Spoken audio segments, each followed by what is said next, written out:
Good afternoon. This is Peter Gartner here, Delaware Chapter President, SFSP. Welcome, everybody, to our very last meeting of this term.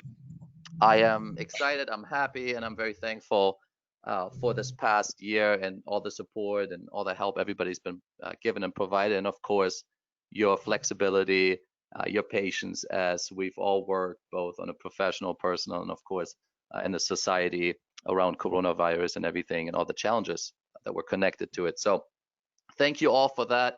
A few more just very quick thank yous before we jump into today's presentation.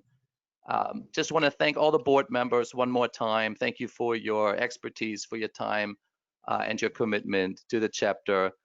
I do want to also congratulate all the CPAs right now on the call. I'm sure you're more excited than anybody, especially today after all these delays and extended deadlines. So congratulations, hopefully, and thank you for being here today, and take some time off too, please. In regards to quick public service announcements in regards to continuing education credits, you will have to stay on the call for the entire time. There is a tracking in regards to when you logged in, when you log off. So please stay on for the entire presentation. Shouldn't be more than a little bit over half an hour in order to get your CEs for both Delaware and Pennsylvania. I also want to lastly thank our sponsors. And again, Life Brokerage has been a valued member, a valued supporter of our chapter for many, many years. And we're excited to hear today Anthony Mento speak in regards to whole life insurance and making a case for it specifically right now. And of course, we also thank our other sponsor, the Principal Financial Group, Financial Advisors of Delaware Valley. In regards to our presenter today, Anthony Mento, on the line here with me. If you don't mind, I'll read a short bio so everybody becomes more familiar, and feel free to load the slides as well whenever you get a chance. Anthony Mento worked with financial advisors in the affluent and corporate markets, designing and implementing sophisticated life insurance strategies to help solve unique problems. Anthony's creativity is coupled with the ability to successfully present and explain a given solution in a comfortable setting to all levels of advisors. This intangible has resulted in effective financial positioning for consumers and tens of millions of dollars in premium sales for advisors. We're absolutely happy, delighted, and honored, Anthony, for joining us today and for making the case for whole life insurance. Well, thank you, Peter. What a warm welcome. The chapter has been always so good to us and our organization. So we're happy to present here today. My PowerPoint's a little bit delayed, so hopefully it catches up our presentation. But it's a very timely topic, something I'm very passionate about, and you know, it's really piqued my interest. Are you seeing full screen? Full screen, screen monitor 1. Show the present, your preview. Yep, there you go. Very good. Okay. So what prompted us to really dig in and study this particular topic was a study that New York Life had conducted had asked Vanguard to conduct. And I'm happy to send out the result of the study, whereby in the end, the standard deviation of a portfolio was less risky when it included whole life insurance or indexed universal life insurance or some type of cash value life insurance that is not correlated to a down market. So what we did was continue to study this topic. There have been numerous papers written by Dr. Wade Pfau, who's with the American College. He now heads the RICP designation as a retirement income certification professional. And couple that with the work that Vanguard and New York Life completed, and it really gave us a certain level of conviction that having cash value life insurance in the portfolio will create an optimal retirement income stream far superior to not having cash value life insurance in the portfolio. So And I'll dig into a software model that helps us quantify that, and then the theory behind it. And that'll be the subject matter for today's presentation. We'll leave plenty of time on the back end of this for Q&A. So that 5 minute in the table of contents is, we can certainly expand upon that. So first and foremost, we work with a lot of millennials, and they typically want the answer before they hear the question. So I always like to give the solution, which is a little bit tough to see, but I'll break this out in segments here. So what you're seeing on the left in columns 3 through 7 is a volatile portfolio with no diversification, zero cash value, whole life, zero cash value life insurance at all. And then in columns 8 through 19, you'll see a diversified strategy where we take $35,000 a year from the equity portfolio and we fund a 10-pay whole life insurance policy. And what you'll see is that the income stream increases, volatility decreases, and the legacy increases through the death benefit.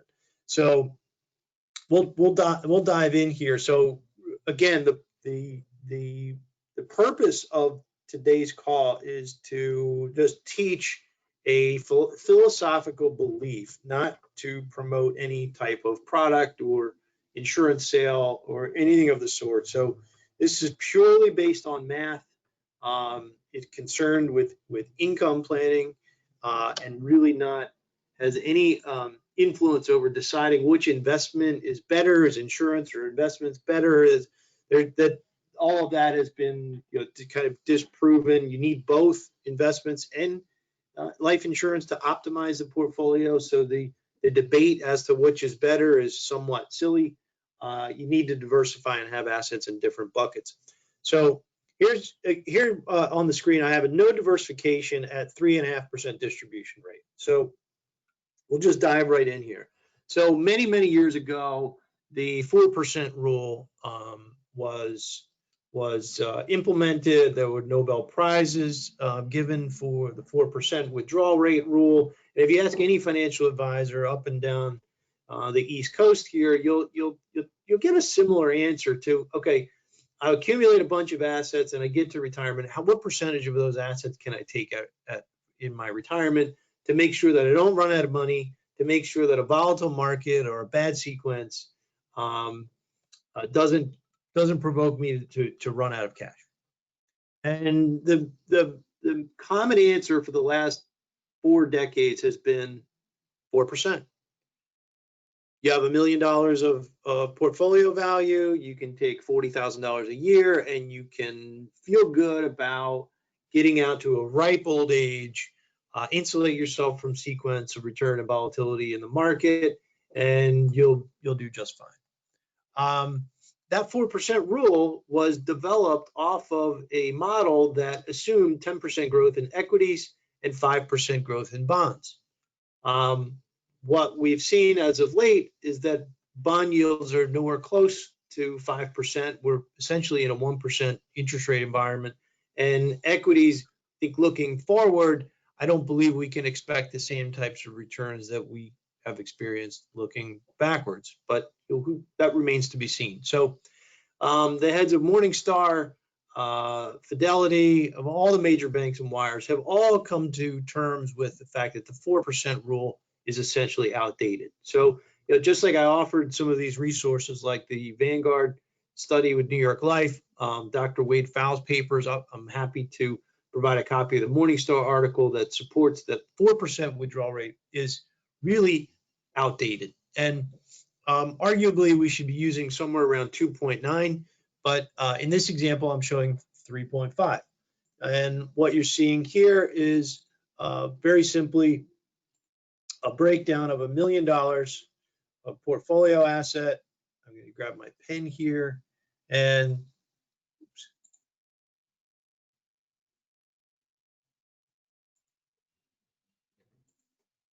okay, so on $1 million portfolio value is 65-35, 65% equities, 35% bonds, and you'll accumulate under a certain growth rate, and at retirement age, you can then take 3.5% of the portfolio value. So very simply, 1.6 million times 3.5% is 58,000 of retirement income. And that is essentially the 3.5% rule, which is the new and improved 4% rule. Okay. No diversification at $58,000 per year by age, cumulative income by age 90 is $1.4 million of retirement income. It's a nice plan. It's a solid plan. It's pretty much what 90% of America does. So we want to compare the status quo and the majority to a different approach. And in this particular strategy, I'm going to grab my pen again here. We very simply reposition the $350,000 that was sitting in bonds over to a cash value whole life policy. And we, instead of the bond portfolio growing at 1.12% after tax, the cash value whole life will take its place.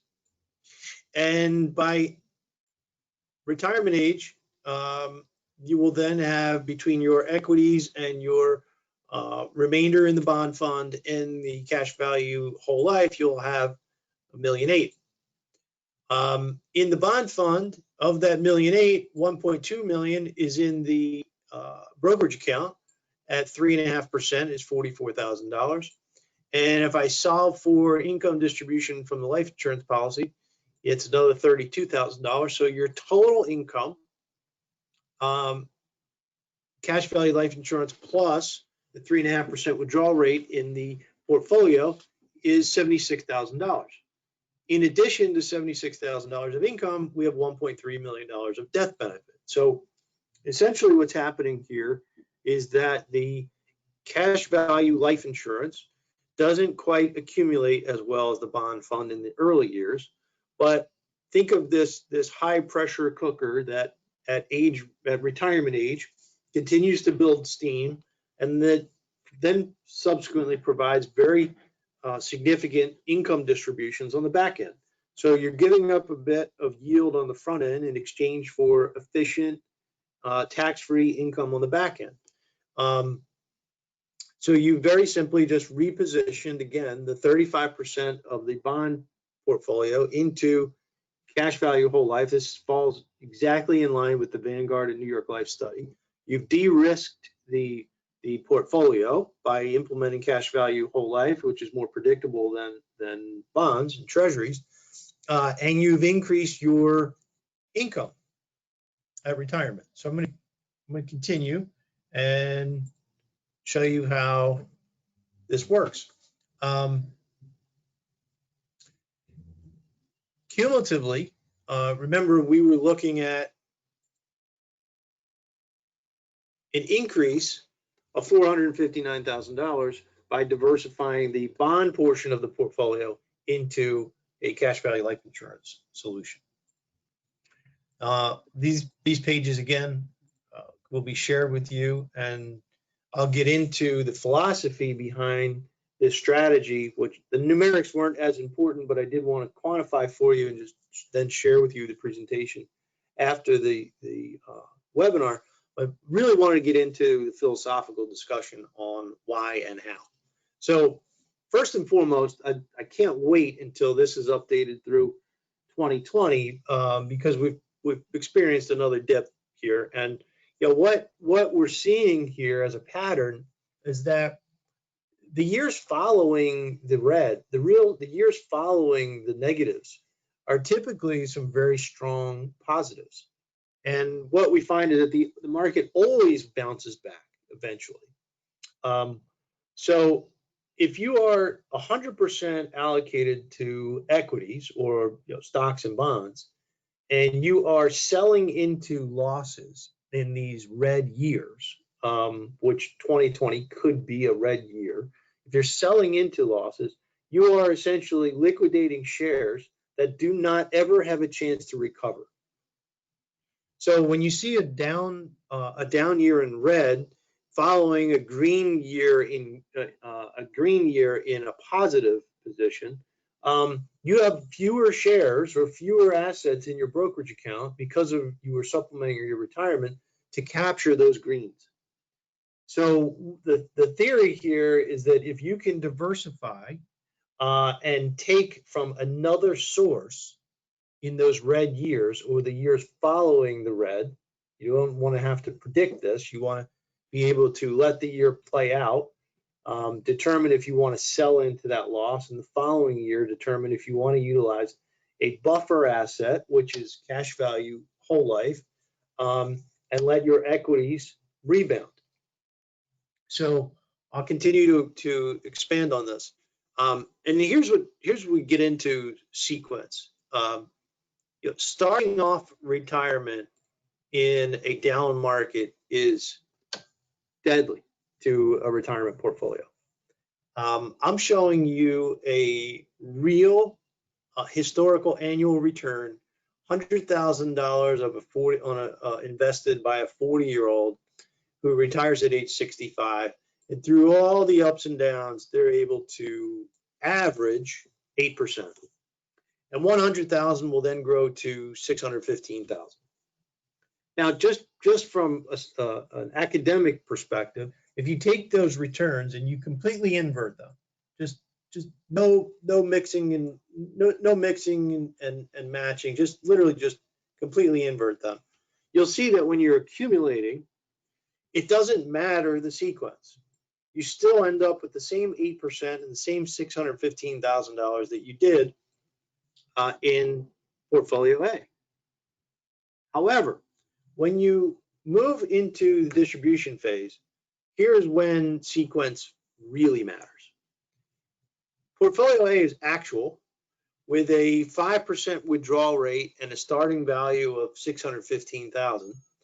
These 3 negative years getting out of the gate puts a real hurting on my portfolio, and I've actually run out of this particular person to run out of money at age 78.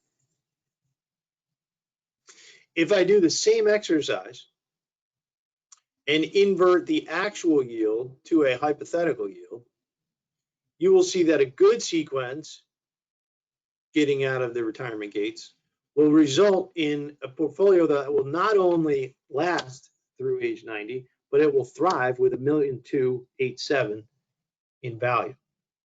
So this particular piece that we've built really tells the story on the importance of sequence, and that you never, ever want to retire in 100% equity and bond position when the market is down or at its worst, because you're selling into these losses to support your retirement income and never ever giving your portfolio a chance to recover and capture some of those green up years that we saw on the previous S&P annual return slide.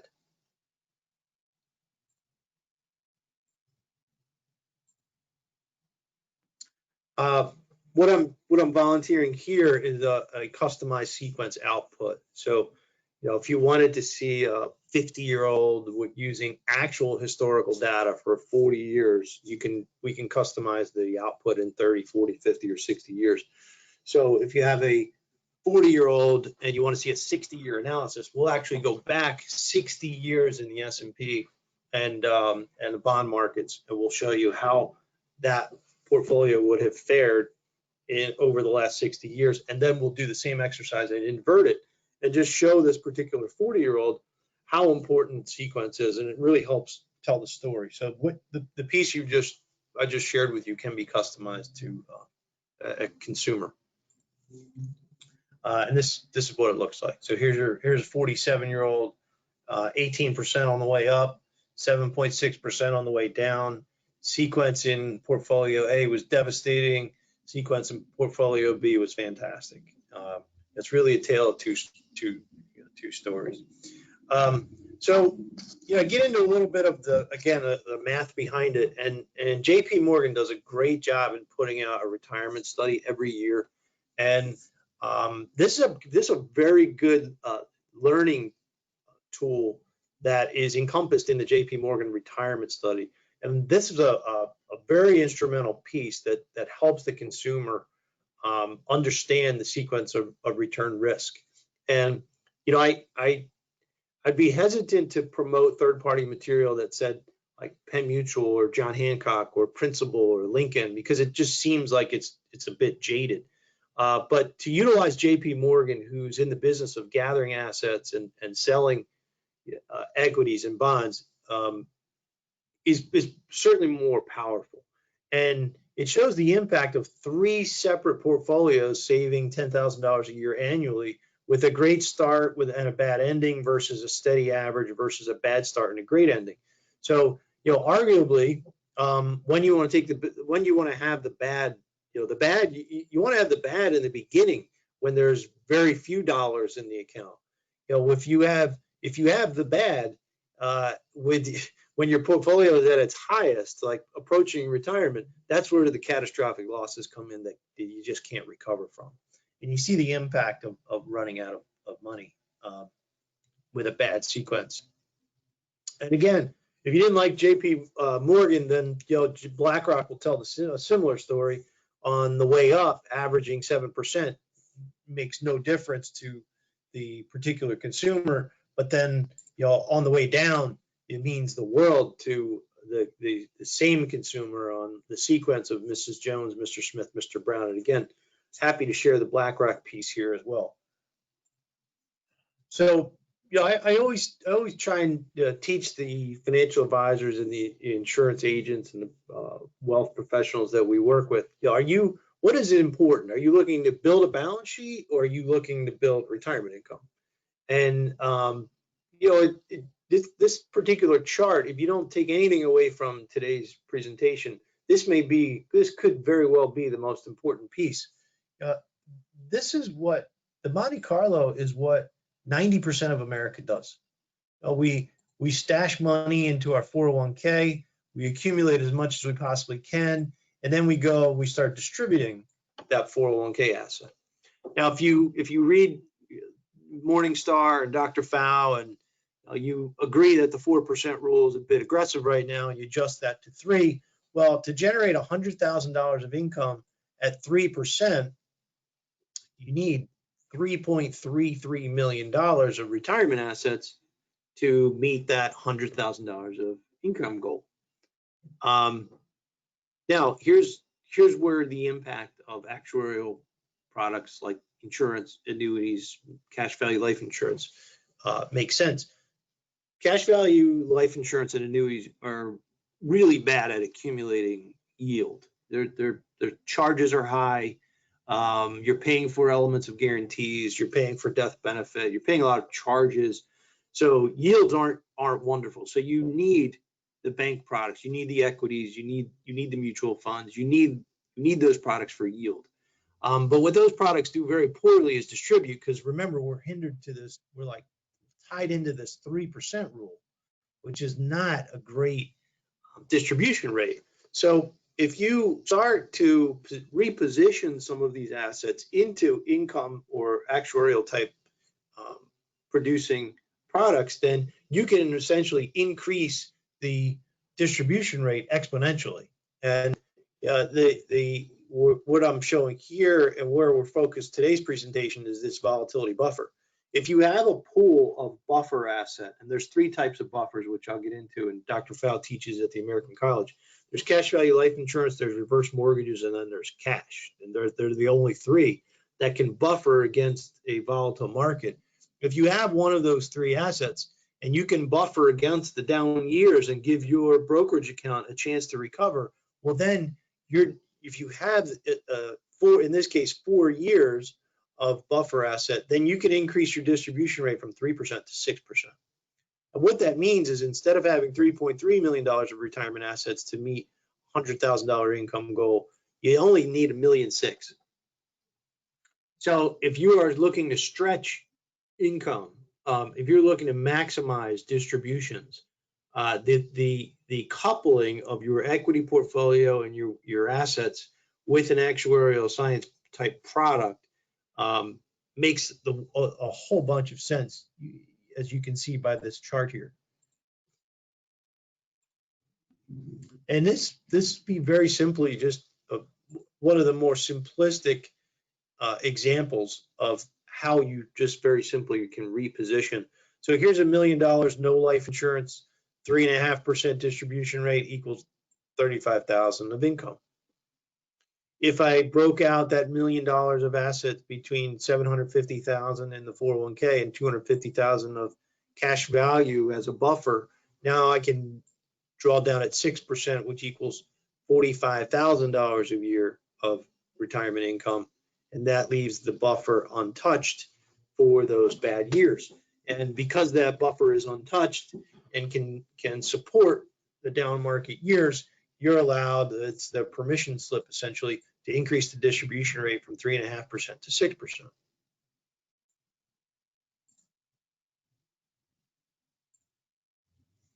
So again, I love to utilize the industry to help tell this story. I don't want it to come from the insurance companies. I want it to come from the wealth advisors. And you'll see, the treasury market's in a little bit of turmoil.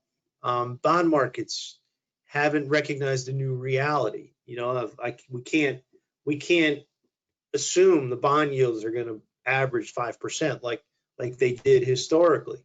And what I think what you'll see is that far too many assets are sitting in stocks and bonds as we enter retirement or as a retirement asset.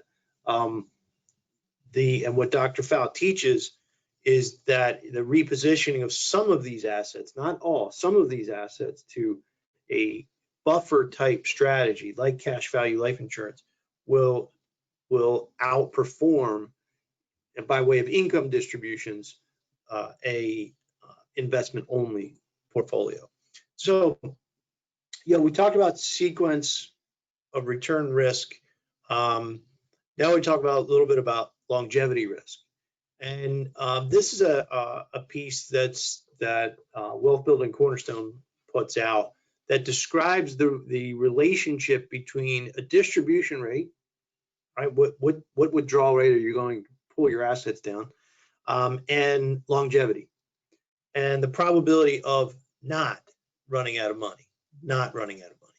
So if you look at this particular instance, if you're drawing down at 4% and you're looking to get out 35 years into retirement, right? And there's longevity is a real risk. It deserves attention. You have about an 85% chance of not running out of money. You're pretty good shape. At 3%, you have a 95% chance of not running out of money.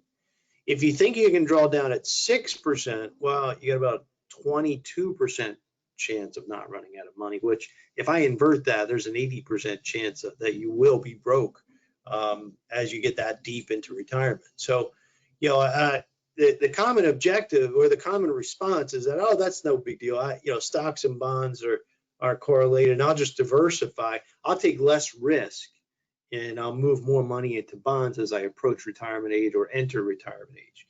And that couldn't be more false. In the last 50 years, both stocks and bonds have been down an average of every 2 of 10 years together.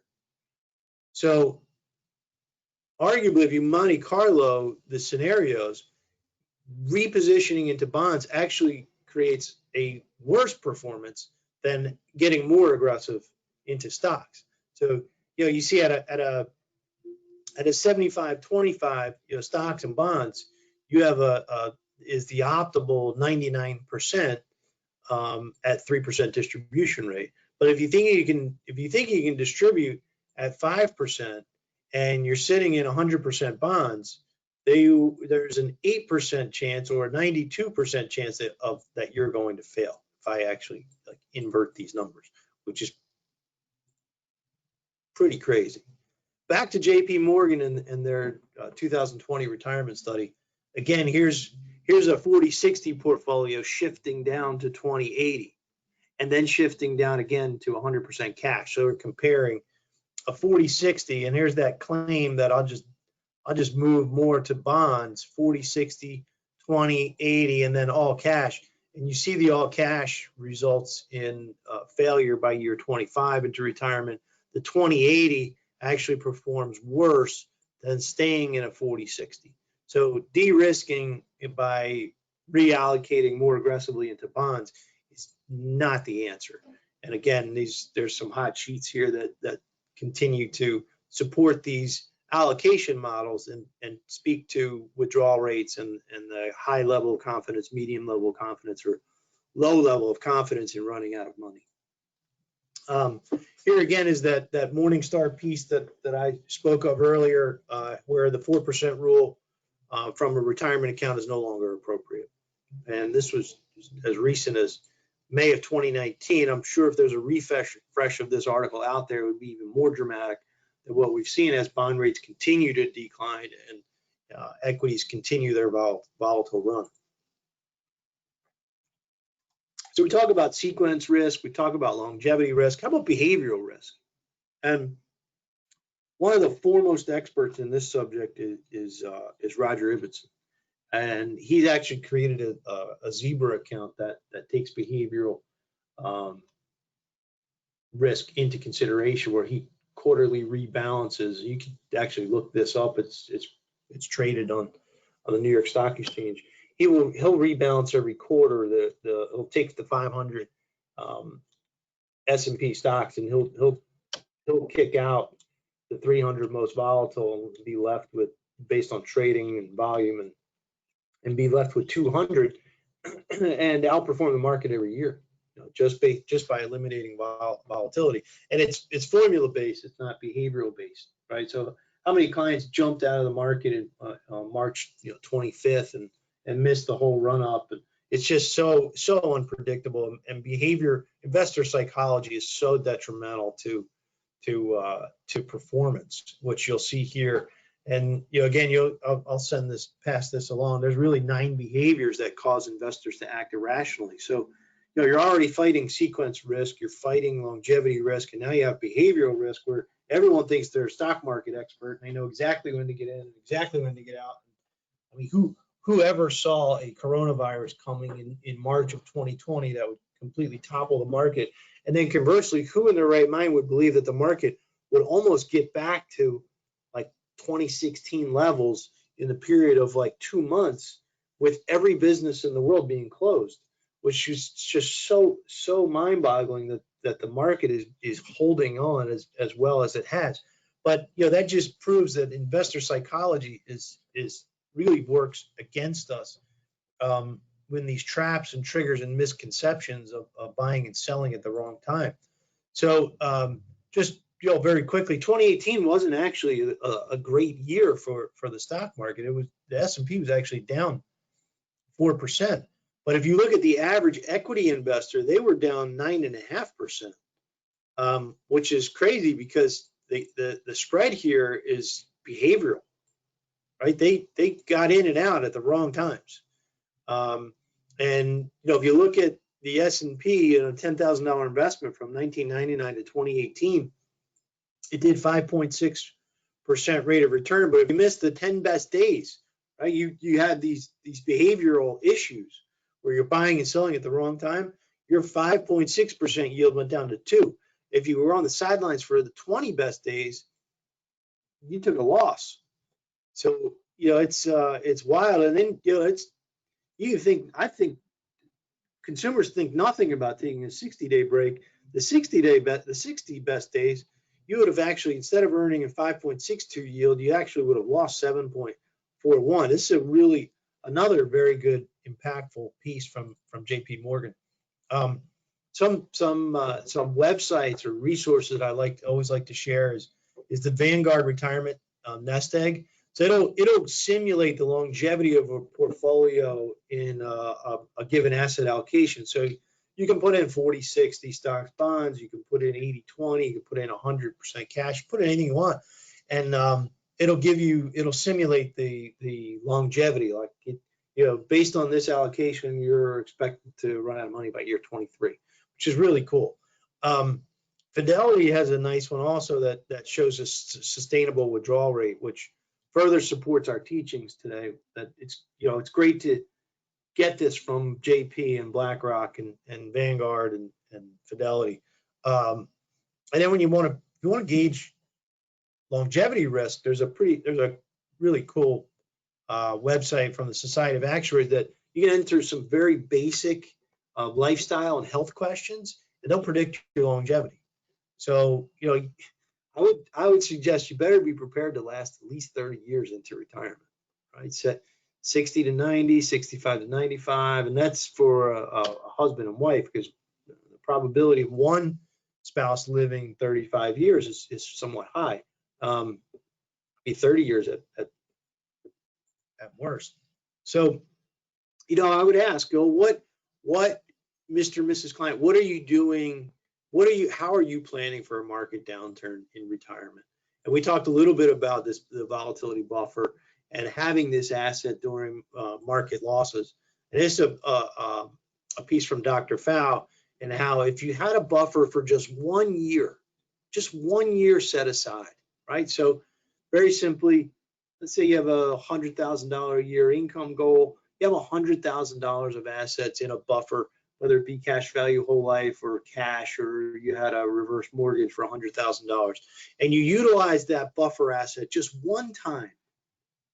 And he throws out a few years here and how impactful those years would have been if you were able to pull from that buffer rather than sell into your equities.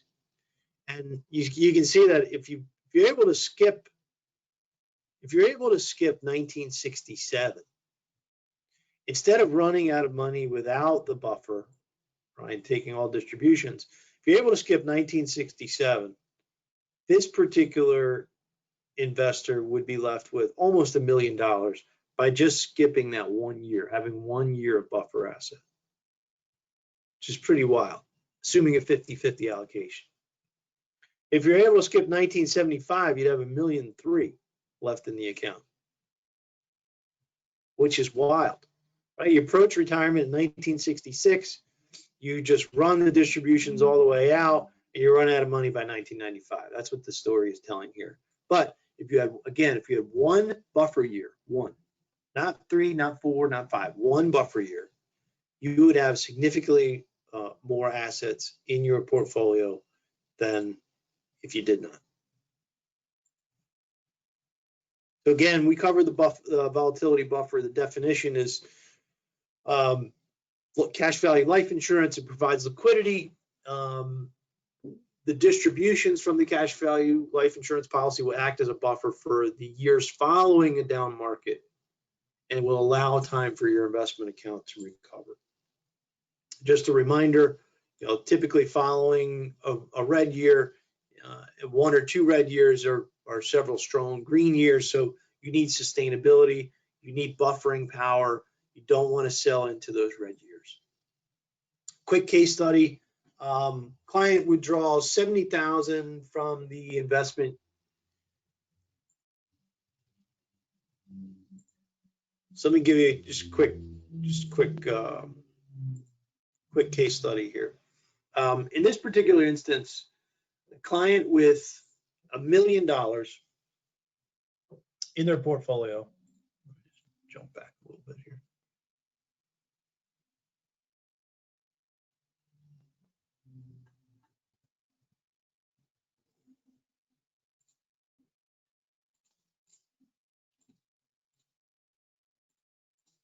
Okay, so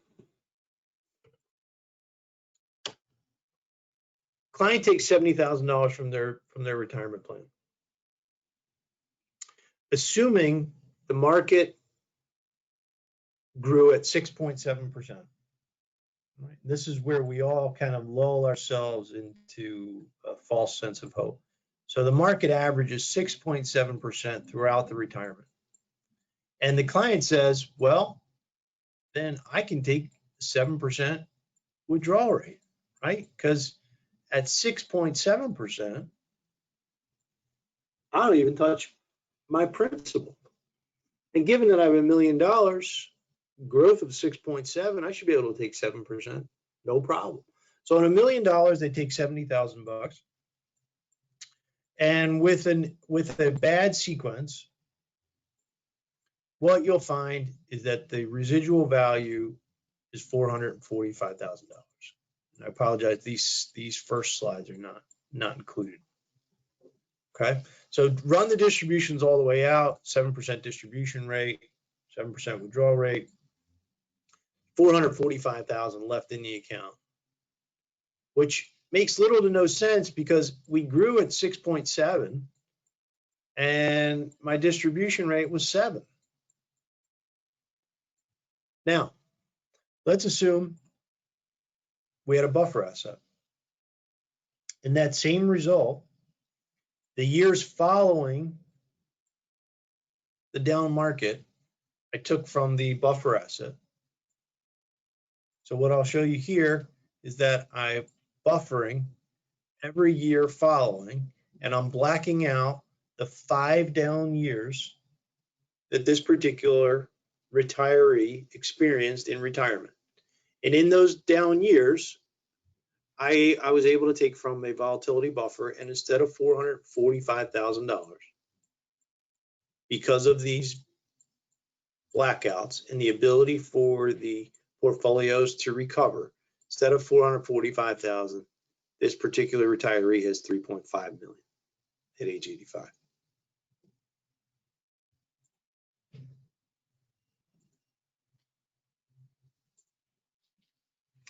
Again, it all kind of leads back to the solution. If this subject matter interests you, I would encourage you to go out to the American College Wealth Building Cornerstones, the RICP course. Dr. Fowle wrote a book called Safety First Retirement. This incorporates everything we just touched on. The solution to creating the buffer is to pair a cash value life insurance policy with the investment strategies and insulate yourself from these down market years, creating a side bucket or additional asset class that's non-correlated to the market that you can depend on in the years following a down so that you can capture the green on the way back up. Very simply, it's not, the industry has come along a long way during COVID. What you'll see here is that you can do this without having to let an examiner into your home. Our website will give you an agent home-based toolkit, and in that toolkit you'll see there you can do an e-app, you can do accelerated underwriting where there's no examiner coming into your home, you can do an e-delivery. So everything is essentially done from the comfort of your own home or your business in a safe environment. That makes things much more convenient than they were 5 to 10 years ago. And you can very simply reposition some of your assets into cash value life insurance and incorporate the use of some of these strategies. There's some really good information on our website that describes how much insurance carriers will allow you to write without an exam, what products they'll allow you to write, what the process is, and how to secure this particular coverage if payment by check or credit card or bank draft is permissible. But we have been effectively writing dozens of policies per week for the financial advisors and life insurance agents that broker through our office without any consumers ever having to FaceTime or meet with insurance agents, wealth advisors, tax attorneys, life insurance examiners, or anyone for that matter. So that would conclude the presentation today. I'm happy to set aside a few minutes for questions. I can open up and answer. I'll be happy to share all these slides today, and if there's any particular resource that you were looking to obtain, whether it be from Vanguard or BlackRock or JP Morgan or Fidelity or any of the third-party references I've made, I'm happy to share that with the group. So, Peter? Thanks so much, Anthony. And I actually spent a few minutes on the Illustrator website, the actuary website. So there's a 1% chance I'll make it to 115, and I'll take it. But a lot of the things that you discover or uncover today, Anthony, too, I'm about halfway through the RICP program, and certainly agree with a lot of the things that were outlined as well. And it, if and when it makes sense for the client, there's a lot of value in that. And I highly encourage anybody that's on the call right now to ask the questions and look at you and your company as a resource, as a business partner and a team player as well. But yeah, absolutely. With that being said, if there are any questions, either in the chat or if we can unmute anybody, this is the time, guys. And Anthony, if you have a slide or a way to put your information up there as well, phone number, email maybe, or website to Sure share thing. while everybody's still on, that might be a great opportunity as well. Yeah, will do. So if we have nobody come on, or that's totally fine as well. Again, I just want to thank everybody for the support, for your patience, for your dedication to the chapter over this past term, and I look forward to we all look forward to the summer and for a new term starting soon. And I know Tabitha will do great things for us. Peter, I want to thank you for having me. It was a pleasure spending some time with you this afternoon. Very much likewise. That'll conclude our meeting, I suppose. Have a great afternoon, everybody. All right, take care and get outside. All right, bye now.